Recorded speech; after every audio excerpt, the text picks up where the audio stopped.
अभी कुछ दिनों पहले मेरठ से एक फैज़ नाम का लड़का एक गैर मुस्लिम लड़की को, हिंदू लड़की को अपने साथ ले गया। बिहार का रहने वाला था। अभी उन लोगों ने वहाँ शादी की नहीं की अभी नहीं मालूम। बहरहाल पुलिस द्वारा उनको बिहार से परसों गिरफ्तार कर लिया गया था और आज फैज़ को जेल भेज दिया गया और लड़की को नारी निकेतन भेज दिया गया। किसी भी परिवार के लिए ये बहुत ही दुखद स्थिति होती है। उनके माँ बाप को जिस शर्म और ज़िल्लत का सामना करना पड़ता है, बच्चे उसके बारे में नहीं सोचते। हमारा कानूनी निज़ाम भी कुछ इस तरह का है, वो इस तरह की एक्टिविटीज़ को मान्यता दे देता है। जैसे कि लड़की ने अपनी वीडियो डाली, अक्सर यही होता है कि साहब मैं बालिग हूँ, अपनी मर्ज़ी से गई हूँ। भाई आपकी अपनी मर्ज़ी क्या होती है? जिन माँ बाप ने आपको पाल पोस कर इतना बड़ा किया, इस लायक किया, कितने कष्ट उठाए, जब आप अपने पैरों पर खड़े हो गए, बड़े हो गए, तब आप अपनी मर्ज़ी बताते हैं। ये बच्चे इस बात को नहीं सोचते और इस तरह के मामले बहुत आजकल बढ़ रहे हैं, जहाँ लड़के लड़कियाँ अपनी मर्ज़ी से शादी कर रही हैं। माँ बाप की मर्ज़ी के खिलाफ जाकर घर से भाग जाते हैं, बिना बताए शादी कर लेते हैं, लिव इन में रह रहे हैं। लिव इन को भी हमारे न्यायालय ने मान्यता दे रखी है। लेकिन चूंकि इसमें लड़की हिंदू और लड़का मुसलमान, तब तो इसको एक दूसरे नज़रिए से देखा ही जाता है। राजनीति ने इस एक्ट को नाम दिया लव जिहाद का।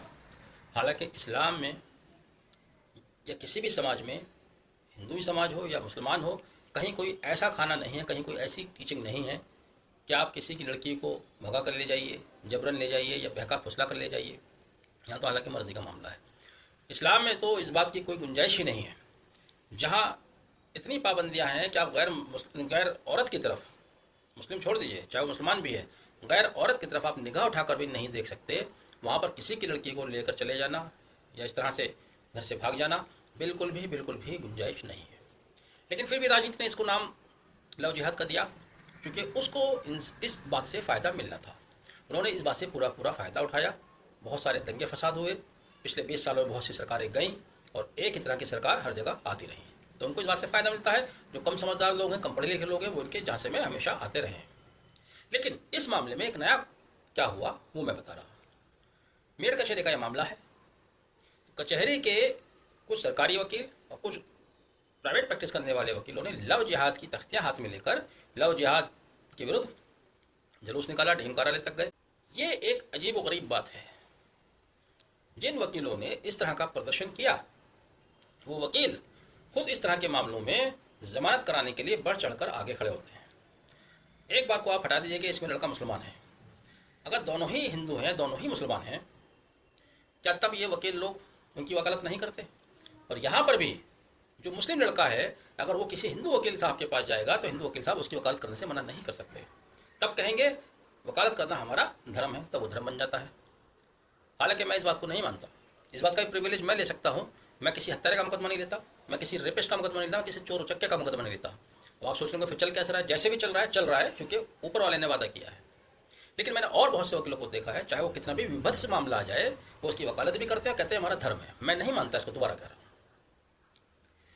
तो मैं ये कह रहा था कि जिन वकील साहिबान ने इस तरह का जुलूस निकाला, चूंकि उनमें ज़्यादातर सरकारी वकील थे, हो सकता है ऊपर से कहीं से उनको दिशा निर्देश आया हो, तब भी उनको कम से कम ये सोचना चाहिए था। अगर कहीं से दिशा निर्देश आ रहा था, उनको समझाते कि भाई हम कचहरी में रहते हैं, हमारे यहाँ इस तरह की बातें नहीं होती, हमारा कानून भी इस तरह की बातें नहीं करता। अगर ये लड़के लड़की कोई भी हाईकोर्ट चले जाएँ, हाईकोर्ट उनको प्रोटेक्शन देता है, वही पुलिस उनकी हिफाजत करती है। और कचहरी का जो माहौल है, हम वकीलों के बीच का जो माहौल है, वो इन बातों को नहीं मानता। वो नफरतों से ऊपर रहा है हमेशा। हम लोग बिल्कुल भाई भाई की तरह साथ रहते हैं। होली आए, दिवाली आए, ईद आए, सब त्यौहार हम साथ मनाते हैं। हर साल चुनाव आते हैं, चुनाव में हम साथ साथ मिलकर चुनाव लड़ते हैं। बिल्कुल एक दूसरे के साथ भाई जैसा व्यवहार करते हैं। लेकिन अगर वकील भी उन कम समझ वाले लोगों की तरह इस तरह की चीज़ों को आगे बढ़ाएंगे, तो ये न तो कचहरी के माहौल के लिए अच्छा है, न कानून के लिहाज से अच्छी बात कही जा सकती है। यहाँ पर जो भी सूचना है, लड़की नारी निकेतन है, अभी तक वो इसी बात पर अड़ी है। उसने वीडियो भी जारी किया है कि मैं अपनी मर्जी से आई हूँ। तो ये बात तो देखो क्लियर है, सब जानते हैं ये दोनों अपनी मर्जी से गए हैं। और ऐसा नहीं है कि मुसलमान लड़का ही हिंदू लड़की को ले जाता है। मुसलमानों के बीच में आप बैठिए, मुसलमान तो कहते हैं 16 लाख मुसलमान लड़कियाँ गायब हैं। अब वहाँ कौन सा जिहाद है? और गायब ही नहीं, हत्या की खबरें तो आए दिन आती रहती हैं। लेकिन मैं ये कहता हूँ, ये आपराधिक कृत्य है, इसको आपराधिक कृत्य की तरह से ही देखना चाहिए। इसको आप धर्म के साथ नहीं जोड़ सकते। अलीगढ़ का आपने देखा मुनव्वरा बेगम, जिसने विकास सिंह नाम के व्यक्ति से शादी की, उसने उसकी हत्या कर दी। दिल्ली में हिना, जिसने दीपक से शादी की, दीपक ने उसकी हत्या कर दी। मदनपुर खादर, निशा खान, जिसने अंकित के साथ शादी की, अंकित ने उसकी हत्या कर दी। पलसाना गुजरात का मामला आप पूरे हिंदुस्तान का देखिए, महविश नाम की एक लड़की ने शिवम से शादी की थी, शिवम ने उसकी हत्या कर दी। जिला वैशाली बिहार, गुलाज बेगम ने सतीश के साथ शादी की, सतीश ने बाद में अपने दो साथी साथ मिलकर उसकी हत्या कर दी। तो ये आपराधिक कृत्य है, ये धार्मिक कृत्य नहीं है। और धर्म के लिए, शादी के लिए धर्म परिवर्तन कर देना, ये भी कोई धार्मिक एक्ट नहीं है। अगर कोई मुसलमान हिंदू हो जाता है, उसको कोई हिंदू धर्म की बात पसंद आती है, हो जाए, उसकी पर्सनल चॉइस है। कोई हिंदू अगर इस्लाम मजहब में आता है तो आ जाए, लेकिन अगर वो इस्लामिक एजुकेशन से प्रभावित होकर आ रहा है तब तो मुसलमान हो रहा है। लेकिन अगर शादी के लिए या किसी और लाभ के लिए मुसलमान हो रहा है, ऐसा मुसलमान तो इस्लाम को नहीं चाहिए, न किसी मुसलमान को चाहिए, न सही मायने में उसको मुसलमान कहा जा सकता है। वो तो अपने निजी हित के लिए मुसलमान हुआ है। धर्मेंद्र के बारे में बहुत मशहूर मुसलमान हो गए थे दूसरा निकाह करने के लिए, शादी करने के लिए। तो इन मुसलमानों की क्या गलती? ना तो लव जिहाद है, ना कोई धर्म इस बात की इजाज़त देता है।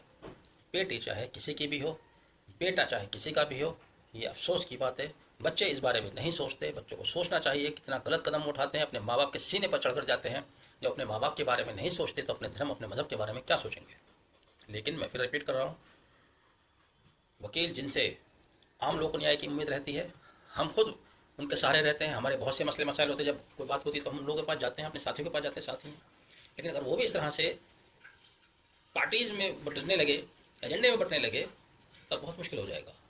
वकील को कानून के मुताबिक व्यवहार करना चाहिए, जैसे करते आए हैं। इस तरह के वकीलों से आशा नहीं की जाती।